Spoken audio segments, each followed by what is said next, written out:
Agora a gente vai abrir o programa dessa sexta-feira falando de um assunto importante. Aliás, a gente já falou algumas vezes a respeito de sono no Você Bonita.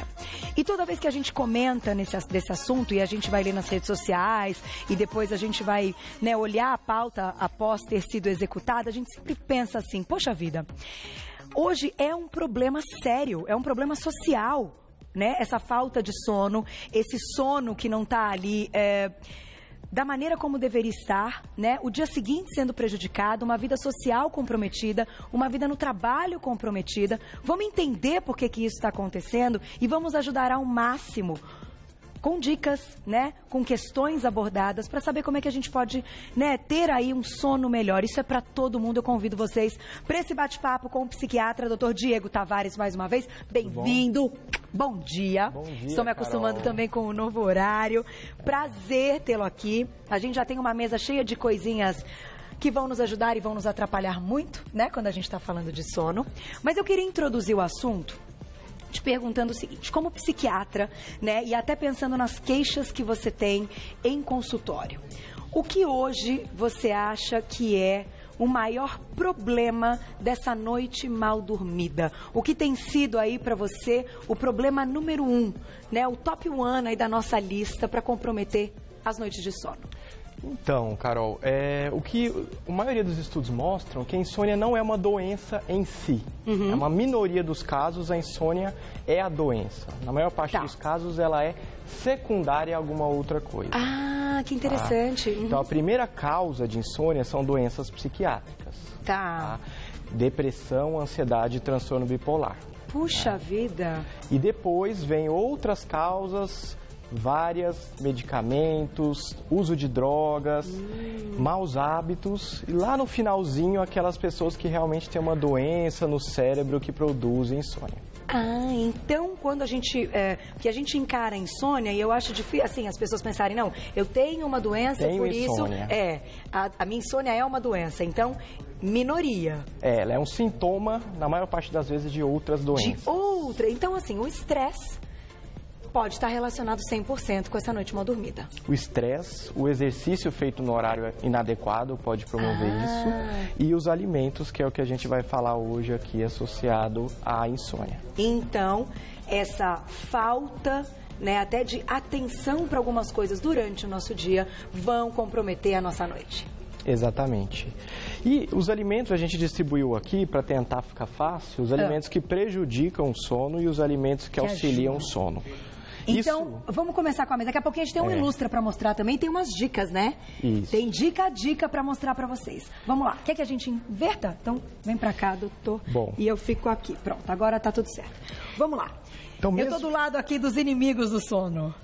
Então desde alimentos que a gente sabidamente sabe que pioram o sono, como por exemplo os estimulantes, o guaraná, pó de guaraná, refrigerante à base de cola, pimenta e alimentos ricos em gordura, tem feijoada ali, café, que todo mundo sabe que usar o café, o paciente que tem depressão, que tem transtorno bipolar, ou a pessoa que não tem transtorno psiquiátrico, mas que toma café antes de dormir, então esses aqui todos nós sabemos. Certo. Mas isso até o gengibre? Até o gengibre e o chá. Puxa, o chá? Chazinho de dormir tudo de bom. Só que o chá é da família do chocolate, é da família do café. Então, esses 3 alimentos, eles têm nutrientes que são estimulantes do sistema nervoso. Puxa, então se não for um cidreira, o chá da estrada, Camomila também é uma delícia.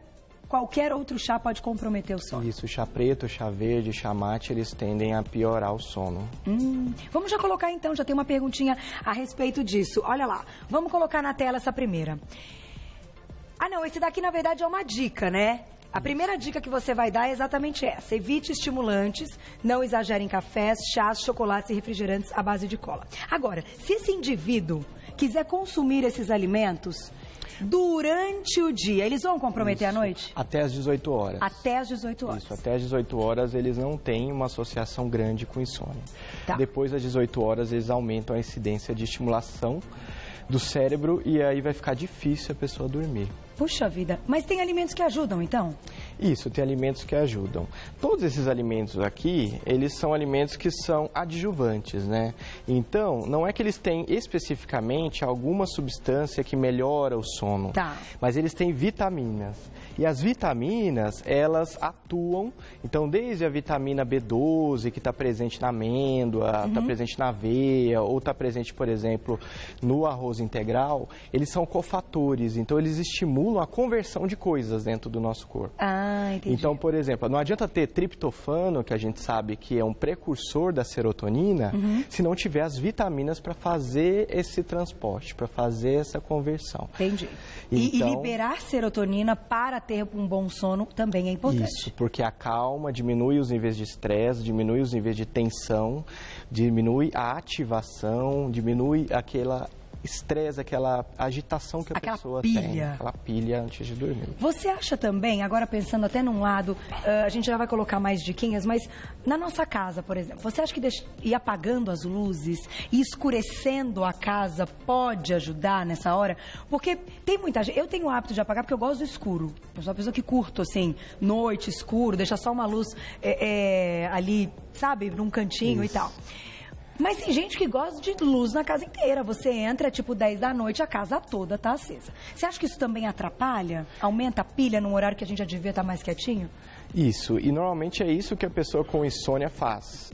Ela não consegue dormir, então ela tenta fazer outra coisa até o sono vir.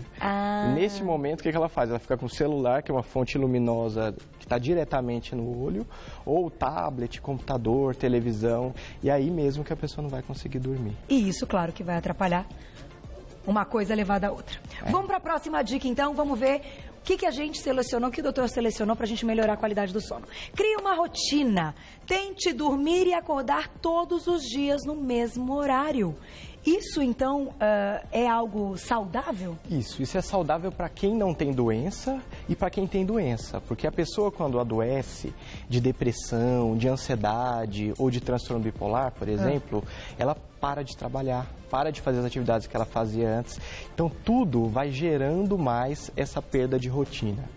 E nessas doenças psiquiátricas, e mesmo na pessoa normal, o sono é ensinado. Então, o cérebro, ele tem áreas que identifica que a pessoa tem que aprende. São áreas que geram aprendizado. Então, se a gente, ao longo dos dias, vai desaprendendo, acontece aquilo que é muito comum, que é a pessoa inverter o dia pela noite. Então, você tem que treinar o seu cérebro a dormir tal horário, para acordar tal horário e manter isso no final de semana. Porque muitas vezes durante a semana é até mais fácil ou obrigatório, né? Para quem tem aí um horário de trabalho mais cedo, mas no final de semana, quando não tem hora...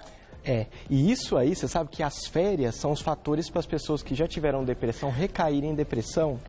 Quem tem transtorno bipolar, por exemplo, as férias podem porque sai tudo. Da rotina. Entendi. Então isso, mas as férias, tirar o estresse, tirou a capacidade, a pessoa não vai ter estressor, não vai ter problema, não vai ter ansiedade, e justamente nas férias a pessoa volta a ter doença. Olha, então as férias podem ser perigosas para uma pessoa que tem alguma doença psiquiátrica. Você sabe que hoje pela manhã eu até ouvi o Bocardi, né, os meninos que trabalham na Globo, o Enéas também e tal, porque a gente tem aqui uma equipe que também trabalha em outras emissoras e isso é muito legal. Eu estava assistindo o Bocardi e ele foi hoje para trás da câmera, não sei se vocês viram, brincou, falou, gente, hoje é sexta, até segunda e amanhã vou dormir até acordar. Eu achei tão engraçado, porque ele tem uma rotina que ele, né, que muito cedo e tal, e comprometido com o vídeo, de estar com uma aparência bacana também e tal. Então eu achei isso tão interessante, porque mesmo sabendo que é saudável manter a rotina e conseguir acordar cedo também no final de semana, algumas pessoas precisam dormir um pouquinho mais,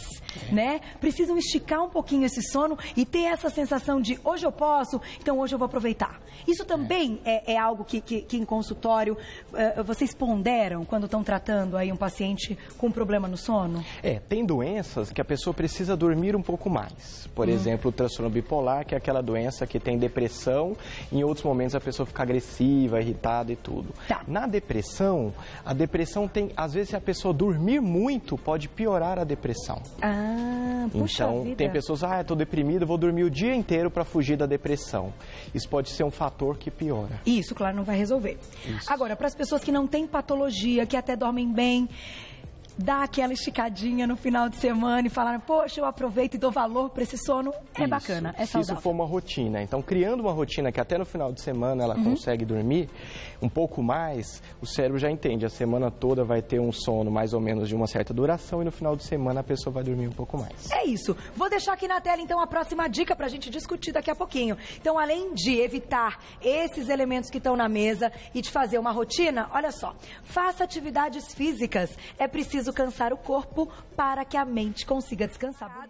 Mas agora a gente vai falar de atividade física. Atividade física, doutor, é aquilo que a gente diz, né? É fundamental para uma série de coisas. E para o sono também. Isso, mas depende do horário da atividade física, né? Então, assim, duas coisas que são bem conflitantes, né? Água é bom para o sono? Água é bom para o sono? Então, eu acho que é, não? Em excesso, após as 18 horas, pode piorar o sono, porque altera a motilidade gástrica, altera a motilidade da bexiga, que vai ficar mais repleta, a pessoa vai sair mais vezes, e algumas medicações, quem tem transtorno psiquiátrico, aumenta a vontade de ir ao banheiro. Então, se tiver água dentro do organismo, piora o sono. Então, tanto o exercício quanto a água depende do horário que a pessoa vai utilizar, da quantidade. Até que horas você acha que é recomendado o treino? Então, da mesma forma como os estimulantes. O exercício é estimulante do sistema nervoso central. Então, até as 18 horas. Tá. Então, tem gente que fala, mas eu fico mais cansado depois que eu faço exercício.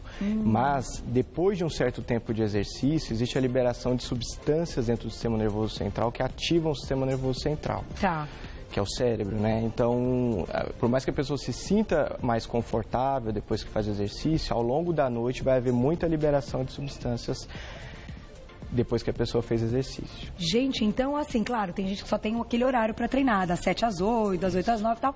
Então, precisa adequar. Se ela não tem problema do sono, ótimo. Mas se ela tem, talvez esse exercício esteja no horário errado. Certo? Porque normalmente de manhã existe uma maior liberação de cortisol, de adrenalina com o exercício. Então a gente acompanha todos os hormônios que tiram a gente da cama. Então normalmente o exercício é melhor pela manhã. Pela manhã. Olha só, interessante. Você sabe que... Ai, gente, deixa eu passar uma informação para vocês. A gente ainda não tem o post desta pauta para as perguntas. Então, podem colocar as perguntas aqui na última foto, que é a foto do look de ontem. Tá? Eu, inclusive, já selecionei algumas aqui e vou comentar com vocês. Uma é da Thalita. Ela pergunta o que acontece com o sono quando a pessoa dorme, que é aquela pessoa que só consegue dormir ou ouvindo um rádio, uma música, ou assistindo a televisão, porque daí vai dando aquele soninho e tal, dependendo do que você está assistindo. Vão dormir, mas a televisão continua ligada. Isso pode prejudicar em algum momento? Ela vai acordar e aquilo vai prejudicar o sono da noite toda?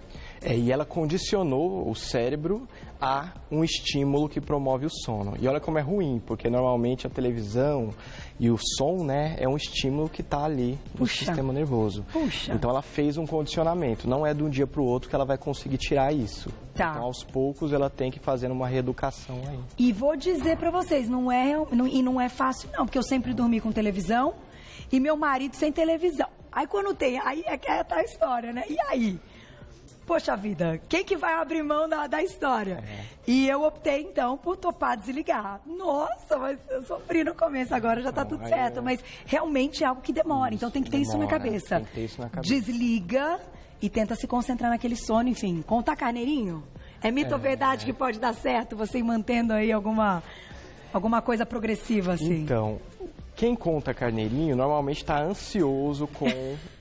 que não vem o sono, entendi. Então, vai associar isso aí de contar carneirinho a, se não der certo, eu não vou conseguir dormir. Entendi. Então, o ideal mesmo é não ter nenhuma preocupação antes de dormir, ou uma estratégia, ou contar, ou fazer isso, ou fazer aquilo. Fecha o olho e o sono vem. Deixa o olho aberto no escuro, é melhor do que fechar o olho. Porque quem está fechando o olho no escuro também está promovendo estimulação tátil na região da face para tentar dormir. Fica com o olho aberto no escuro, que a hora que o sistema nervoso diminui a ativação, a pessoa por si só desliga as áreas que ativam o córtex, que são as áreas mais altas do cérebro, e o cérebro desliga e o olho vai se fechar depois. Não precisa ficar tentando fechar o olho para dormir, porque é pior isso. Gente, essa eu não sabia. Apaga tudo, deixa tudo escurinho e fica com os olhos abertos. uma hora... Vai dormir. O sono vem. Deixa eu fazer uma pergunta importantíssima, antes da gente colocar o nosso Ilustra, que é um Ilustra bem interessante, que é da Valéria. Valéria, um beijo. Eu acho que tem muitas meninas que assistem o programa que estão nessa situação. Qual a dica para as mamães que estão amamentando e ficam inúmeras noites acordadas?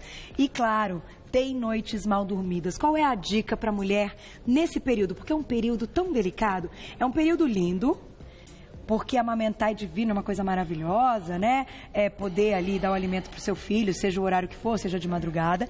É difícil, porque a gente tem sono, muito sono. Mas, ao mesmo tempo, é um período pontual. E os hormônios ainda estão modificados. Então, vamos combinar? Que rolo. Que rolo para a mulher, nesse, né? É um período, assim... O que ela tem que fazer? Tem alguma dica? Quando a gente tem uma pessoa que está em tratamento de transtorno bipolar ou depressão, a gente suspende a alimentação natural do bebê. Então, a gente orienta... Mas uma mãe normal, que quer amamente normal, não é necessário aumentar o bebê de 3 em 3 horas do jeito que a gente acha que deve ser. É sobre a demanda. E mesmo essa questão da demanda, a gente ensina a criança que vai ter saciedade, então fica amamentando até produzir saciedade, que aí ele vai dormir mais tempo. Agora, se ele está amamentando e ele já dorme, você vai seguindo o que o bebê está fazendo, ele vai ficar acordando e dormindo e você... Você sabe que é interessante isso que você está dizendo? É polêmico. É polêmico, porque cada mamãe segue aquilo que o pediatra determina. E as gestantes seguem aquilo que o ginecologista determina. E em alguns assuntos que parecem aí assuntos fáceis, não, são assuntos por a história do japonês, pode comer ou não pode japonês na gravidez, se não sei o que lá, enfim, tem aí essas coisas. Então você dizer isso é algo que eu acho bacana como psiquiatra você colocar essa situação. Existem casos, então, que a criança não precisa ser acordada de madrugada para mamar. Não. Normalmente, bebês que não têm problemas, que não são prematuros... Que estão no peso ideal. Tem que mamar sob demanda, ou seja, ele vai acordar para mamar. Né? Então, não tem... Mas se eles acordarem, você é a favor nessa madrugada, acordou o bebê... Amamentar ou tentar fazê-lo dormir sem amamentar para ele tentar desacostumar muitas vezes desse peito, porque o João ficou viciado, né? Até hoje, 4 da manhã ele acorda, já não mama mais, mas é um horário que coloca ele aí meio acordado. Como eu tenho muita paciente gestante com depressão, com transtorno bipolar, então isso é uma rotina que a gente acaba tendo que saber, mas a gente sempre orienta a que o bebê tenha saciedade na amamentação, para que ele durma muito tempo e a mãe durma também. Puxa, assunto legal. Podemos falar desse assunto com ele, hein, Cá? A gente traz ginecologista, você não é pediatra, mas é importante, a gente está vendo o outro lado. A gente não está vendo o lado do bebê, a gente está vendo o lado da mãe. Né? E para o bebê estar bem, a gente precisa de uma mãe ótima. Se uma mãe está deprimida, se uma mãe tem transtorno bipolar, com ideias suicidas, com ideias de até matar o bebê eventualmente, essa mãe tem que estar muito bem para o bebê estar bem. E eu acho até que as mães que não têm aí esse pensamento e não chegaram num ponto, como você colocou, de uma doença psiquiátrica, também se sentem aí nesse momento um pouco confusas. Então, meninas, escrevam nas nossas redes sociais se vocês quiserem uma pauta como essa para entenderem o lado da mãe nesse período e não só o do bebê, né, que de fato é a preocupação número 1, mas eu acho que a mãe também tem que estar muito bem. A gente vai fazer a pauta para vocês. Vamos para mais uma dica, então? Tá aí, ó, dica na tela pra gente se livrar das noites mal dormidas. Olha lá. Tenha uma cama confortável. Utilize travesseiros que alinhem o pescoço e o tronco. Boa dica essa, hein?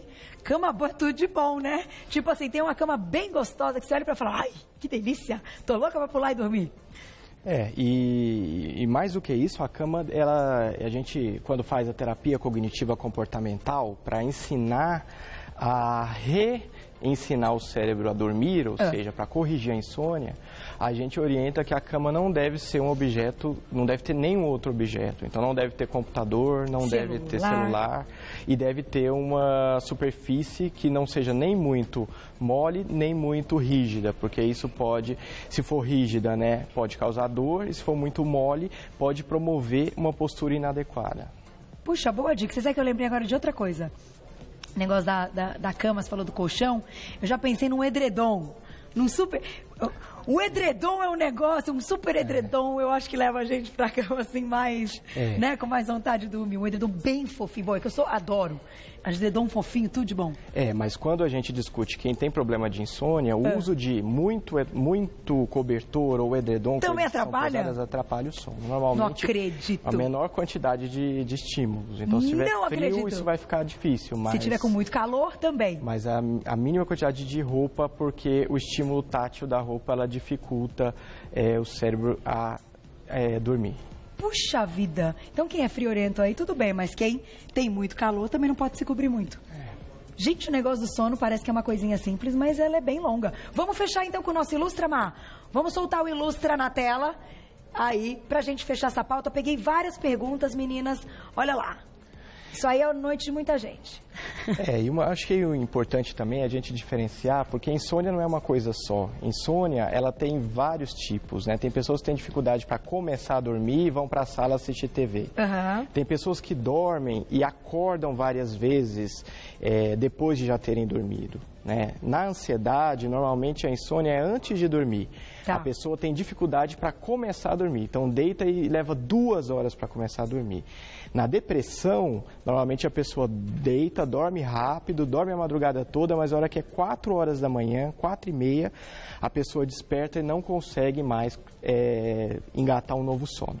E no transtorno bipolar, que é uma doença de ativação cerebral, pessoas irritadas, agressivas e que têm depressão em algum momento, a pessoa tem um sono que dorme, acorda, dorme, acorda, dorme, acorda e vai assim a noite inteira, durante anos. E isso é horrível, vamos combinar? A gente não falou do dia seguinte, né?